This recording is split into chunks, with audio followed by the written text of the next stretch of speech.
Lajme, aktualitet, argëtim, horoskop, telenovela, showbiz, të gjitha në Metropol. Aktori i Eshrefit nuk njihet më, ndryshim drastik në pamje. Çagataj Ulusoj është rikthyer në vëmendje, këtë herë jo vetëm për projektin e ri, por për ndryshimin e dukshëm në pamjen e tij. Aktori i njohur turk është fotografuar nga një admirues gjatë qëndrimit të tij në Bodrum.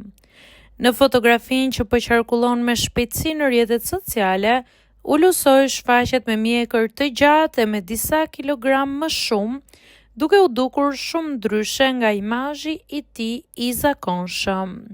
Paraqitja e tij ka nxitur reagime të shumta mes fansave, të cilët po pyesin nëse ky transformim mund të lidhet me përgatitjet për ndonjë personazh të ri. Edhe më herët është raportuar se aktori mund të kishte shtuar peshë për rolin e Eshrefit, por një gjë e tillë nuk është konfirmuar zyrtarisht prej tij. Për momentin nuk dihet nëse ndryshimi i fundit fizik lidhet me ndonjë projekt të ardhshëm, me periudhën e pushimeve apo thjesht për arsye personale që nuk kanë të bëjnë me karrierën. Vetë Çagataj Ulusoj nuk ka reaguar ndaj komenteve që kanë pasuar publikimin e fotografisë.